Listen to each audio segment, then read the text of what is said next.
ಆತ್ಮೀಯ ವಿದ್ಯಾರ್ಥಿಗಳೇ, all of you good morning.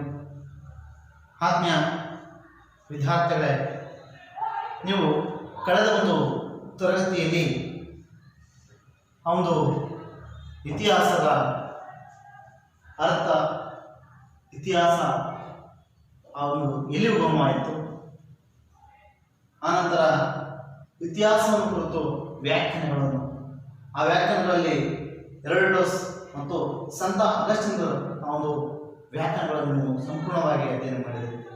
ಈ ದಿನ ಒಂದು ತರಗತಿಯಲ್ಲಿ ಇತಿಹಾಸವನ್ನು ಕುರಿತು ವ್ಯಾಖ್ಯಾನವನ್ನು ನೀಡಿರ್ತಕ್ಕಂಥ ಮೂರನೇ ಒಬ್ಬ ಇತಿಹಾಸಕಾರ ಅಥವಾ ಮೂರನೇ ವ್ಯಕ್ತಿ ಯಾರಪ್ಪ ಅಂತಂದ್ರೆ ಕಾರ್ಲ್ ಮಾರ್ಕ್ಸ್ ಬಗ್ಗೆ ನಾವು ತಿಳಿದುಕೊಳ್ಳಬೇಕಾಗಿದೆ.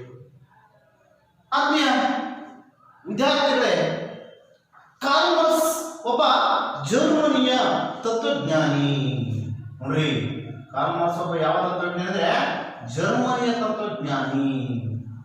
ಕಾರ್ಲ್ ಮಾರ್ಕ್ಸ್ ಒಬ್ಬ ಜರ್ಮನಿಯ ತತ್ವಜ್ಞಾನಿ, ಅರ್ಥಶಾಸ್ತ್ರಜ್ಞ, ಸಮಾಜಶಾಸ್ತ್ರಜ್ಞ, ಇತಿಹಾಸಕಾರ, ಪತ್ರಕರ್ತ, ಕ್ರಾಂತಿಕಾರಿ ಮತ್ತು ಸಮಾಜವಾದಿ ಮತ್ತು ಸಮಾಜ ವಿಜ್ಞಾನಗಳು ಮತ್ತು ಸಮಾಜವಾದ ಚಳುವಳಿಗಳು ಬೆಳವಣಿಗೆಗೆ ಚಿಂತನೆಗಳು ಪ್ರಮುಖವಾಗಿರ್ತಕ್ಕಂಥ ಪಾತ್ರ ವಹಿಸಿವೆ ಅಂತ ನೋಡಿ.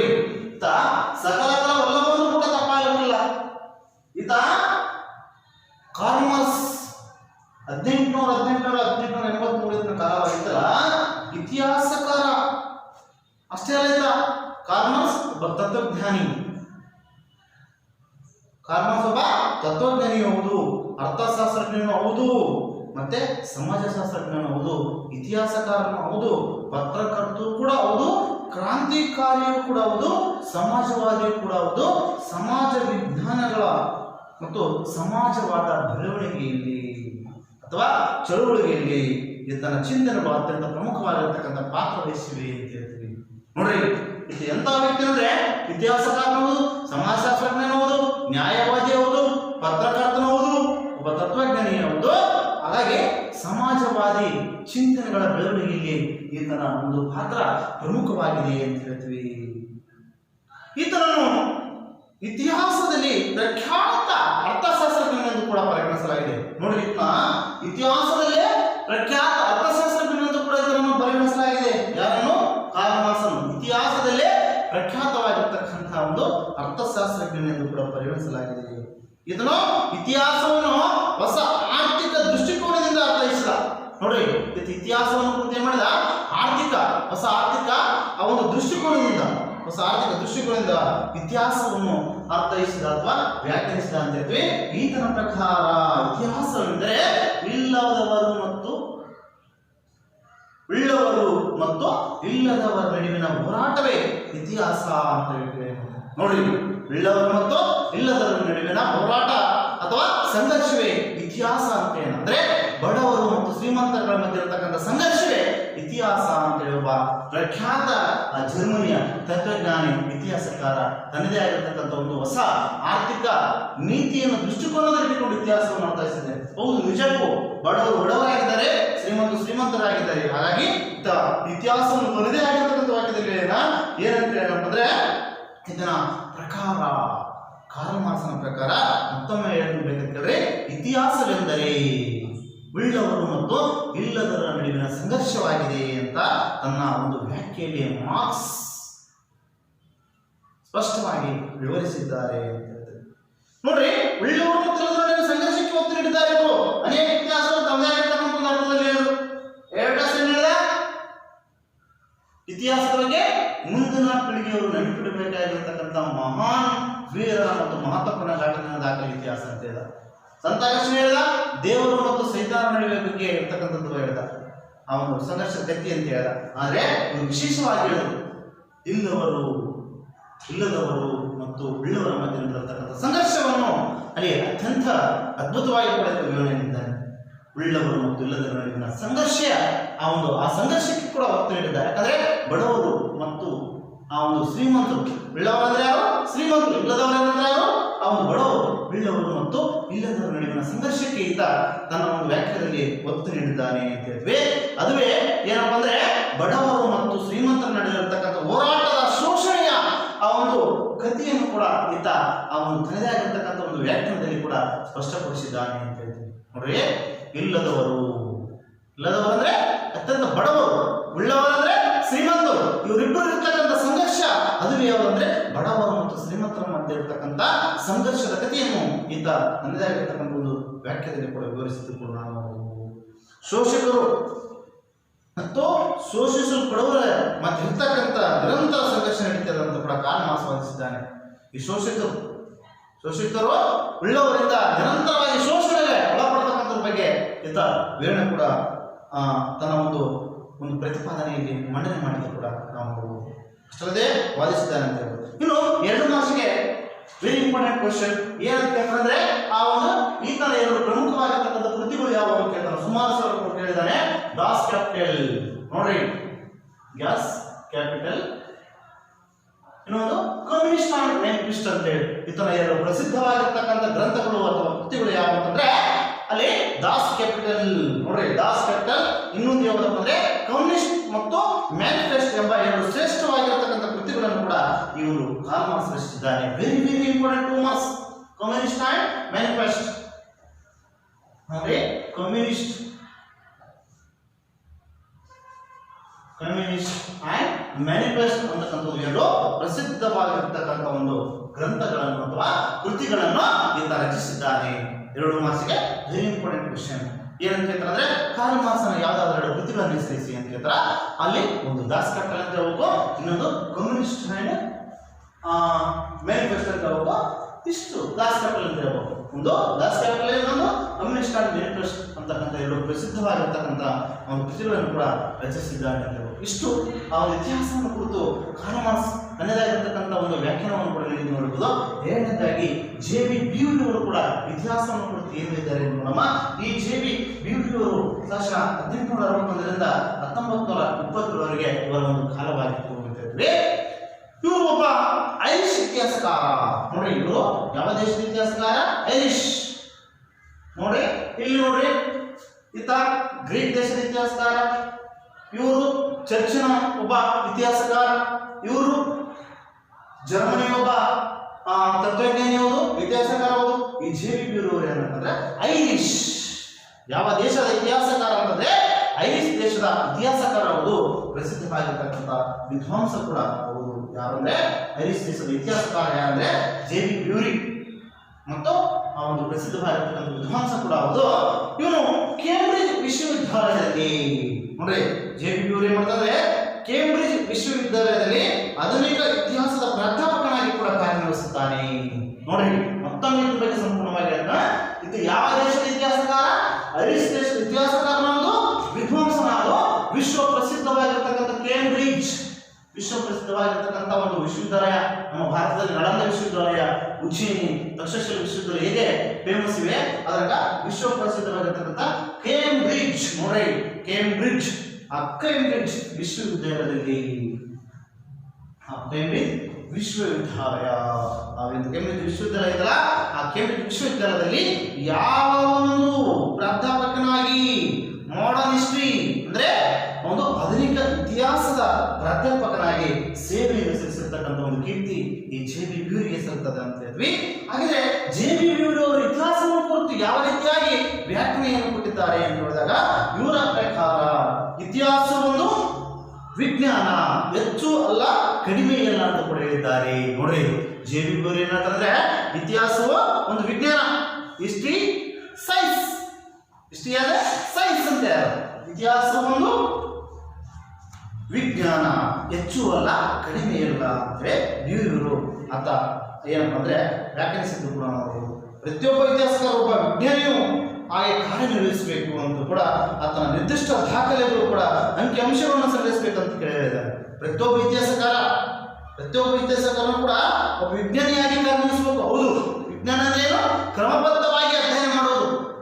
ಇತಿಹಾಸ ನೋಡ್ರಿ ಏನಂತ ಹೇಳ್ತಾರೆ, ಪ್ರತಿಯೊಬ್ಬ ಇತಿಹಾಸಕಾರನು ಒಬ್ಬ ವಿಜ್ಞಾನಿಯಾಗಿ ಕಾರ್ಯನಿರ್ವಹಿಸಬೇಕು ಎಂದು ನಿರ್ದಿಷ್ಟ ದಾಖಲೆಗಳನ್ನು ಮತ್ತು ಅಂಕಿ ಅಂಶಗಳನ್ನು ಸಂಗ್ರಹಿಸಬೇಕಂತೇಳಿ ಜೆ.ಬಿ.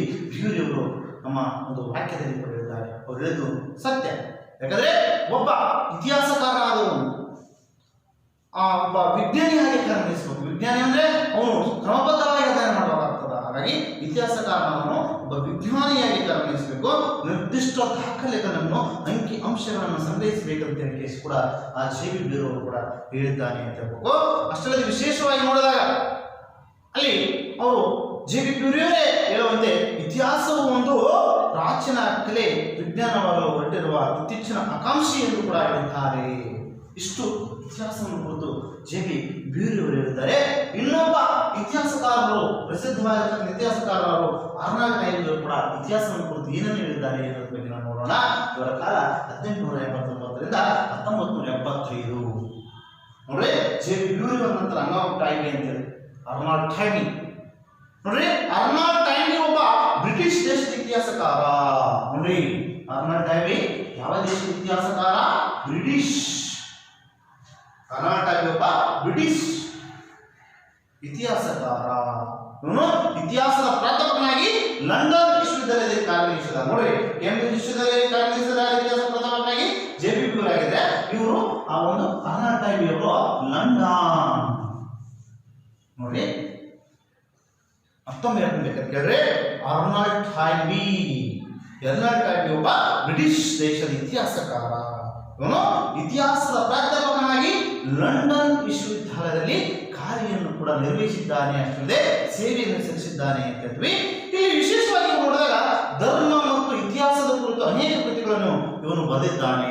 ನೋಡಿ, ಈತ ಧರ್ಮ ಮತ್ತು ಇತಿಹಾಸದ ಕುರಿತು ಅನೇಕ ಒಂದು ಕೃತಿಗಳನ್ನು ಕೂಡ ಬರೆದಿದ್ದಾನೆ ಅಂತ ಹೇಳ್ತೀವಿ. ಇದನ್ನು ಪ್ರಸಿದ್ಧವಾಗಿರ್ತಕ್ಕಂಥ ಒಂದು ಕೃತಿ ಅಂದ್ರೆ ಎ ಸ್ಟಡಿ ಆಫ್ ಹಿಸ್ಟ್ರಿ. ನೋಡಿ, ವೆರಿ ಇಂಪಾರ್ಟೆಂಟ್. ಎ ಸ್ಟಡಿ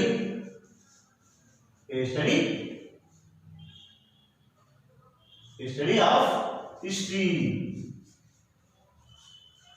ಪ್ರಸಿದ್ಧವಾಗಿರ್ತಕ್ಕಂಥ ಒಂದು ಕೃತಿ. ಎ ಸ್ಟಡಿ ಆಫ್ ಹಿಸ್ಟ್ರಿ ಬರೆದವರು ಯಾರು ಅಂತ ಒಂದು ಕೇಳಬಹುದು. ಹಾಗಾಗಿ ಎ ಸ್ಟಡಿ ಆಫ್ ಹಿಸ್ಟ್ರಿ ಅಂತಕ್ಕಂಥ ಪ್ರಸಿದ್ಧವಾಗಿರ್ತಕ್ಕಂಥ ಒಂದು ಕೃತಿಯನ್ನು ಬರೆದವರು ಯಾರು ಅಂದ್ರೆ ಅರ್ನಾಲ್ಡ್ ಟೈಮಿ ಅಂತ ಹೇಳ್ತಾರ. ಯಾವ ವಿಶ್ವವಿದ್ಯಾಲಯದಲ್ಲಿ ಪ್ರಾಧ್ಯಾಪಕನಾಗಿ ಬೋಧನೆ ಮಾಡ್ತಾ ಇದ್ದ ಅಂತಂದ್ರೆ ಲಂಡನ್ ವಿಶ್ವವಿದ್ಯಾಲಯದಲ್ಲಿ ಇತಿಹಾಸ ಪ್ರಾಧ್ಯಾಪಕನಾಗಿ ಕಾರ್ಯನಿರ್ವಹಿಸಿದ ಅಂತ ಹೇಳ್ಬೇಕು. ಈತ ಧರ್ಮ ಮತ್ತು ಇತಿಹಾಸದ ಕುರಿತಾದ ಅನೇಕ ಕೃತಿಗಳನ್ನು ಇವನು ಬರೆದಿದ್ದಾನೆ ಅಂತ ಹೇಳ್ಬೇಕು. ಈತನ ಪ್ರಸಿದ್ಧವಾಗಿರ್ತಕ್ಕಂಥ ಒಂದು ಕೃತಿ ಅಂದ್ರೆ a study of history. A study of history 12 ಸಂಪುಟಗಳಲ್ಲಿದೆ. ನೋಡಿ, ಎ ಸ್ಟಡಿ ಆಫ್ ಹಿಸ್ಟ್ರಿ ಅಂತಕ್ಕಂಥದ್ದು ಇದೆಯಲ್ಲ 12 ಸಂಪುಟಗಳಲ್ಲಿದೆ. ಪ್ರಸಿದ್ಧವಾಗಿರ್ತಕ್ಕಂಥ ಕೃತಿ 12 ಸಂಪುಟಗಳಲ್ಲಿ ಇದೆ ಅಂತ ಹೇಳ್ಬೋದು. ಇವನು ಜಗತ್ತಿನ 26 ನಾಗರಿಕತೆಗಳನ್ನು ಅಧ್ಯಯನ ಮಾಡಿದ್ದಾನೆ. Great person, really great person. 26 civilisation study. ನೋಡ್ರಿ, 26 ದೇಶಗಳ ನಾಗರಿಕತೆಗಳ ಬಗ್ಗೆ ಅಧ್ಯಯನ ಮಾಡಿರ್ತಕ್ಕಂಥ ಒಂದು ಕೀರ್ತಿ ಅರ್ನಾಲ್ಡ್ ಟೈಮಿ ಸಿಗುತ್ತೆ. ನೋಡ್ರಿ, 26 ಕೇವಲ ಭಾರತ ಅಲ್ಲ, ಕೇವಲ ಚೀನಾ ಅಲ್ಲ, ಕೇವಲ ಪೆಸಿಫಿಕ್ ಅಲ್ಲ, 26 ದೇಶಗಳ ಆ ಒಂದು ನಾಗರಿಕತೆಗಳನ್ನು ಅಥವಾ 26 ನಾಗರಿಕತೆಗಳನ್ನು ಅಧ್ಯಯನ ಮಾಡಿದ್ದಾನೆ ಅಂತ ಹೇಳ್ತೀವಿ. ಇವನ ಪ್ರಕಾರ ಇತಿಹಾಸವು ವ್ಯಾಖ್ಯೆಯನ್ನು ನೋಡಿದಾಗ ನಾಗರಿಕತೆ 7 ಬೀಳಿನ ಗತಿಯೇ ಇತಿಹಾಸ ಎಂದು ಹೇಳಿದ್ದಾನೆ. ನೋಡ್ರಿ, ನಾಗರಿಕತೆಗಳ 7 ಬೀಳಿನ ಗತಿಯೇ ಇತಿಹಾಸ ಅಂತೇಳಿ ಯಾರು ಹೇಳಿದ್ದಾರೆ ಅಂದ್ರೆ ಅರ್ನಾಲ್ಡ್ ಟೈಮಿ ಹೇಳಿದ್ದಾರೆ. ಅರ್ನಾಲ್ಡ್ ಟೈಮಿ ಅವರು ಇತಿಹಾಸವು ಮಾನವನ ಅಧ್ಯಯನವಾಗಿದೆ ಅಂತ ಹೇಳ್ತಾರೆ. ನೋಡ್ರಿ, ಇತಿಹಾಸವು ಮಾನವನ ಅಧ್ಯಯನ ಅಂತ ಹೇಳ. ಮತ್ತೊಮ್ಮೆ ಹೇಳಕ್ಕೆ ಕೇಳ್ರಿ, ಈತನ ಪ್ರಕಾರ ಇತಿಹಾಸ ವ್ಯಾಖ್ಯಾನ ನೋಡಿದಾಗ ಮಾನವನ 7 ಬೀಳಿನ ಕಥೆಯೇ ಇತಿಹಾಸ ಅಂತ ಹೇಳ. ಇಷ್ಟು ಅರ್ನಾಲ್ಡ್ ಟೈಮಿ ಅವರು ಕೂಡ ಹೇಳಿದ್ದು ಮಾಡಬಹುದು. ಹೇಳ್ಬೇಕಾದ್ರೆ ಇವರು ವಿವರಿಸಿದಂತೆ ಮಾನವನ ಅಧ್ಯಯನವೇ ಇತಿಹಾಸವಾಗಿದೆ ಅಂತ ಹೇಳ್ತಾರ. ಅದೇ ಮಹಾನಿಗೆ ಮಹತ್ವ ಕೊಡಬೇಕು, ಇತಿಹಾಸದಲ್ಲಿ ಮಾನವನಿಗೆ ಮಹತ್ವ ಕೊಡಬೇಕು ಅಂತ ಹೇಳ್ಕೊಡ್ಯಾರು. ಇತಿಹಾಸದಲ್ಲಿ ಮಾನವನಿಗೆ ಮಹತ್ವ ಕೊಡಬೇಕು. ಇತಿಹಾಸವು ಜ್ಞಾನದ ಭಂಡಾರ. ನೋಡಿ, ಇತಿಹಾಸದಲ್ಲಿ ಮೊದಲು ನಾವು ಆದ್ಯತೆ ಕೊಡಬೇಕಾಗಿದ್ದು ಮಾನವನಿಗೆ ಅಂತ ಹೇಳ್ತಾರ. ಇತಿಹಾಸವು ಆ ಒಂದು ಜ್ಞಾನದ ಭಂಡಾರ ಮತ್ತು ಸಾಂಸ್ಕೃತಿಕ. ಇತಿಹಾಸವು ಮಾನವನ ಭಂಡಾರ ಮತ್ತು ಸಂಸ್ಕೃತಿ ಮತ್ತು ನಾಗರಿಕತೆ ಬೆಳವಣಿಗೆಯಲ್ಲಿ ಅವನ ಪಾತ್ರ ಮಹತ್ವದಾಗಿದೆ ಅಂತ ಹೇಳ್ತಾರೆ. ಯಾಕೆ ಇತಿಹಾಸದಲ್ಲಿ ಮಾನವನಿಗೆ ಮೊದಲು ಆದ್ಯತೆ ಕೊಡ್ಬೇಕಂತ ಏನಂದ್ರೆ ಇತಿಹಾಸವು ಜ್ಞಾನದ ಭಂಡಾರ, ಒಂದು ನಿಧಿ ಇದ್ದಂತೆ. ಇತಿಹಾಸವು ಜ್ಞಾನದ ಭಂಡಾರ, ಒಂದು ನಿಧಿ ಇದ್ದಂತೆ. ಆ ಒಂದು ಇತಿಹಾಸ ಜ್ಞಾನದ ಭಂಡಾರ ಮತ್ತು ಸಂಸ್ಕೃತಿಗೂ ಮತ್ತು ನಾಗರಿಕತೆ ಬೆಳವಣಿಗೆಯಲ್ಲಿ ಮಾನವ ಪ್ರಮುಖವಾಗಿರ್ತಕ್ಕಂಥ ಪಾತ್ರವನ್ನು ವಹಿಸಿದ್ದಾನೆ ಅಂತೇಳಿ ಅರ್ನಾಲ್ಡ್ ಟೈಮಿ ಅವರು ಕೂಡ ಹೇಳಿದ್ದಾರೆ. ಇನ್ನು ಕೊನೆಯದಾಗಿ ಇತಿಹಾಸದ ವ್ಯಾಖ್ಯಾನ ನೋಡಿದಾಗ ಜವಾಹರ್ಲಾಲ್ ನೆಹರು ನಮ್ಮ ಭಾರತ ದೇಶದ ಮೊಟ್ಟ ಮೊದಲ ಪ್ರಧಾನಮಂತ್ರಿ ಆಗಿರ್ತಕ್ಕಂಥ ಜವಾಹರ್ಲಾಲ್ ನೆಹರು ಅವರು ಇವರು ಇತಿಹಾಸದ ಬಗ್ಗೆ ಒಂದು ಆಸಕ್ತಿಯನ್ನು ಹೊಂದಿದ್ರು. ಕೇವಲ ಇವರು ರಾಜಕಾರಣ ಅಷ್ಟೇ ಇತಿಹಾಸದ ಬಗ್ಗೆ ಇವರು ಆಸಕ್ತಿಯನ್ನು ಕೂಡ ಹೊಂದಿದ್ರು. ಭಾರತದ ಮೊಟ್ಟಮೊದಲ ಪ್ರಧಾನಮಂತ್ರಿ ಅಂದ್ರೆ ಯಾರಂತ ಹೇಳಿದ್ರೆ ಜವಾಹರ್ಲಾಲ್ ನೆಹರು ಹೇಳಬೇಕು. ಆ ಭಾರತದ ಮೊಟ್ಟಮೊದಲ ಪ್ರಧಾನಮಂತ್ರಿ ಆಗಿರ್ತಕ್ಕಂಥ ಅವನು ನೆಹರು ಇತಿಹಾಸದ ಬಗ್ಗೆ ಆಸಕ್ತಿಯನ್ನು ಹೊಂದಿದ್ರು, ಅತೀವಾಗಿರ್ತಕ್ಕಂಥ ಆಸಕ್ತಿಯನ್ನು ಹೊಂದಿದ್ರು. ಇವರು ಒಂದು ಪ್ರಸಿದ್ಧವಾಗಿರ್ತಕ್ಕಂಥ ಒಂದು ಗ್ರಂಥವನ್ನು ಬರೀತಾರ. ಆ ಗ್ರಂಥ ಯಾವುದಂದ್ರೆ ಡಿಸ್ಕವರಿ ಆಫ್ ಇಂಡಿಯಾ. ನೋಡ್ರಿ, ಡಿಸ್ಕವರಿ ಆಫ್ ಇಂಡಿಯಾ ಬರೆದವರು ಯಾರು ಅಂತ ಕೇಳ್ತಾರೆ ನಿಮಗೆ. Discovery of India. ನೋಡ್ರಿ, ಇವರು ಎರಡು ಪ್ರಸಿದ್ಧವಾಗಿರ್ತಕ್ಕಂಥ ಒಂದು ಕೃತಿಗಳನ್ನು ಬರೀತಾರ. ಮೊದಲೇ ಕೃತಿ ಯಾವ್ದಪ್ಪ ಅಂದ್ರೆ ಡಿಸ್ಕವರಿ ಆಫ್ ಇಂಡಿಯಾ, ಮತ್ತು ಇನ್ನೊಂದು ಯಾವುದಪ್ಪ ಅಂತಂದ್ರೆ ದಿ ಗ್ಲಿಂಪ್ಸ್ ಆಫ್ ವರ್ಲ್ಡ್ ಹಿಸ್ಟ್ರಿ. ಈ ದಿ ಗ್ಲಿಂಪ್ಸ್ ಆಫ್ ವರ್ಲ್ಡ್ ಹಿಸ್ಟ್ರಿಯನ್ನು ನೆಹರು ಅವರು ಜೈಲಿನಲ್ಲಿ ಬಂಧನವಾಗಿರ್ತಕ್ಕಂಥ ಸಮಯದಲ್ಲಿ ನಮ್ಮ ಮಗಳಾಗಿರ್ತಕ್ಕಂಥ ಇಂದಿರಾ ಗಾಂಧಿಯವರಿಗೆ ಬರ್ತಾರೆ. ಆ ಕೃತಿ ಮತ್ತೊಮ್ಮೆ ಕೇಳಿದ್ರೆ ದಿ ಗ್ಲಿಂಪ್ಸ್ ಆಫ್ ವರ್ಲ್ಡ್ ಹಿಸ್ಟ್ರಿ ಅಂತಕ್ಕಂಥ ನೆಹರು ಅವರು ತಮ್ಮ ಮಗಳು ಇಂದಿರಾ ಗಾಂಧಿ ಅವರಿಗೆ ಬರೀತಾರ. ಯಾವಾಗ ಬರೀತಾರೆ ಅಂದ್ರೆ ಇಲ್ಲಿ ಬಂಧನದಲ್ಲಿರ್ತಕ್ಕಂಥ ಸಮಯದಲ್ಲಿ ತನ್ನ ಮಗಳಿಗೆ ಆ ಒಂದು ದಿ ಗ್ಲಿಂಪ್ಸ್ ಆಫ್ ವರ್ಲ್ಡ್ ಆ ಒಂದು ಹಿಸ್ಟ್ರಿ ಅಂತಕ್ಕಂಥ ಒಂದು ಗ್ರಂಥವನ್ನು ಕೂಡ ಅವರು ನೆಹರು ಅವರು ಬರೀತಾರೆ. ಇನ್ನು ನೆಹರು ಅವರ ಪ್ರಕಾರ ಇತಿಹಾಸವೆಂದರೇನು ಅಂತ ಹೇಳಿದಾಗ ಅನಾಗರಿಕತೆಯಿಂದ ನಾಗರಿಕತೆಗೆ ಕೊಂಡೊಯ್ಯುವ ಮಾನವನ ಕಥೆಯೇ ಇತಿಹಾಸ ಅಂತ ಹೇಳ. ಅಂದ್ರೆ ಅನಾಗರಿಕತೆ ಕತ್ತಲೆಯಿಂದ ಬೆಳಕಿನೆಡೆಗೆ ಕೊಂಡೊಯ್ಯುವುದು, ಅನಾಗರಿಕತೆಯಿಂದ ಆ ಒಂದು ನಾಗರಿಕತೆಗೆ ಸಾಗಿದ ಮಾನವನ ಆ ಒಂದು ಕಥೆಯೇ ಇತಿಹಾಸ ಅಂತ ಕೂಡ ಆ ಒಂದು ನಮ್ಮ ದೇಶದ ಅಂದಿನ ಪ್ರಧಾನಮಂತ್ರಿಯಾಗಿರ್ತಕ್ಕಂಥ ಜವಾಹರ್ಲಾಲ್ ನೆಹರು ಕೂಡ ಹೇಳಿದ್ದಾರೆ ಅಂತ ಹೇಳ್ತಾರೆ. ಅಂದ್ರೆ ಯುಗ ಯುಗಗಳಲ್ಲಿ ಮಾನವ ಪ್ರತಿಯೊಂದರಲ್ಲೂ ಪ್ರಗತಿ ಹೊಂದಲು ಸಂಘರ್ಷ ಮಾಡಿದ್ದಾನೆ ಅಂತ ಕೂಡ ನೆಹರು ತಮ್ಮ ಅಭಿಪ್ರಾಯವನ್ನು ಪಡಿಸಿದ್ದಾರೆ. ಯುಗ ಯುಗಗಳಲ್ಲಿ ಮಾನವನು ಕಾಲಾಂತರಗಳಿಂದ ಯುಗಗಳಿಂದ ಆ ಮಾನವನು ಪ್ರತಿ ಹಂತದಲ್ಲೂ ಪ್ರಗತಿ ಹೊಂದಲು ಸಂಘರ್ಷ ಮಾಡಿದ್ದಾನೆ. ಪ್ರತಿಯೊಂದರಲ್ಲೂ ಮಾನವ ಪ್ರಗತಿ ಆಗಬೇಕಾದ ಸಂಘರ್ಷವನ್ನು ಮಾಡಿ ಬದುಕಿದ್ದಾನೆ ಅಂತ ಕೂಡ ಅವನು ಸ್ಪಷ್ಟವಾಗಿ ಹೇಳಿದ್ದಾನೆ. ಮಾನವನ ನಾಗರಿಕತೆ ಉನ್ನತ ಮಟ್ಟವನ್ನು ತಲುಪಲು ಸಂಘರ್ಷ ಮತ್ತು ಸಾಮರಸ್ಯಗಳು ಸಹಾಯ ಮಾಡಿವೆ ಕೂಡ ಅಂತ ಹೇಳಿದ್ದಾರೆ ಅವರು. ನೋಡ್ರಿ, ಅಲ್ಲಿ ಏನಂತ ಹೇಳೋರು ನೋಡ್ರಿ, ಮತ್ತೊಮ್ಮೆ ಹೇಳ್ಬೇಕಾರ ಮಾನವನ ನಾಗರಿಕತೆಯು ಉನ್ನತ ಮಟ್ಟವನ್ನು ತಲುಪಲು, ಮಾನವನ ನಾಗರಿಕತೆಯು ಉನ್ನತ ಮಟ್ಟವನ್ನು ತಲುಪಲು ಸಂಘರ್ಷ ಹಾಗೂ ಸಮಸ್ಯೆಗಳೆರಡೂ ಸಹಾಯ ಮಾಡಿವೆ ಅಂತ ಕೂಡ ಅವರು ಹೇಳಿದ್ದಾರೆ ಅಂತ ಹೇಳಿ ಅವರು ಈ ಅಂಶವನ್ನು 4000 ವರ್ಷಗಳು ಹೆಚ್ಚಿನ ಮಾನವ ಇತಿಹಾಸ ಹಿನ್ನೆಲೆಯನ್ನು ಖಚಿತಪಡಿಸಿಕೊಳ್ಳಲಾಗಿದೆ. 4000 ವರ್ಷ ಹೆಚ್ಚಿನ ಮಾನವನ ಇತಿಹಾಸ ಹಿನ್ನೆಲೆಯನ್ನು ಖಚಿತಪಡಿಸಿಕೊಳ್ಳಲಾಗಿದೆ ಎಂದು ಹೇಳಿದ್ದಾರೆ. ಇಷ್ಟು ನಿಮಗೆ ಅಧ್ಯಯನ ಆ ಒಂದರಲ್ಲಿ ಇತಿಹಾಸದ ವ್ಯಾಖ್ಯೆಗಳು ಇಲ್ಲಿವರೆಗೆ ಹೇಳಿದೆ. ಇಲ್ಲಿ ಹೆರೋಡೋಟಸ್ ಆಗಿರ್ಬೋದು, ಮತ್ತು ಸಂತ ಅಗಸ್ಟಿನ್ ಆಗಿರ್ಬೋದು, ಅಲ್ಲಿ ಕಾರ್ಲ್ ಮಾರ್ಕ್ಸ್ ಆಗಿರ್ಬೋದು, ಜೆ.ಬಿ. ಬ್ಯೂರ್ ಆಗಿರ್ಬೋದು, ಟೈಪ್ ಆಗಿರ್ಬೋದು, ಜವಾಹರ್ಲಾಲ್ ನೆಹರು ಆಗಿರ್ಬೋದು, ಎಲ್ಲರೂ ಎಲ್ಲ ಒಂದು ಪ್ರಸಿದ್ಧವಾಗಿರ್ತಕ್ಕಂಥ ಇತಿಹಾಸಕಾರರು, ಬುದ್ಧಿಜೀವಿಗಳು, ವಿದ್ವಾಂಸರು ತಮ್ಮದೇ ಆಗಿರತಕ್ಕಂಥ ಒಂದು ಇತಿಹಾಸವನ್ನು ಕುರಿತು ವ್ಯಾಖ್ಯಾನ ನೀಡಿದ್ದಾರೆ. ತಮ್ಮ ಒಂದು ಗ್ರಂಥಗಳಲ್ಲಿ ಕೂಡ ನೀಡಿದ್ದಾರೆ. ಇಷ್ಟು ಇತಿಹಾಸದ ವ್ಯಾಖ್ಯಾನಗಳು. ಮುಂದಿನ ಒಂದು ತರಗತಿಯಲ್ಲಿ ನಿಮಗೆ ಇತಿಹಾಸ ಅಧ್ಯಯನದ ಪ್ರಾಮುಖ್ಯತೆ, ಇತಿಹಾಸದ ಮಹತ್ವವನ್ನು ಕುರಿತು ನಿಮಗೆ ನಾವು ಸಂಪೂರ್ಣವಾಗಿ ಬೋಧನೆ ಮಾಡುತ್ತೇವೆ. ನಮ್ಮೆಲ್ಲರಿಗೂ ಧನ್ಯವಾದಗಳು.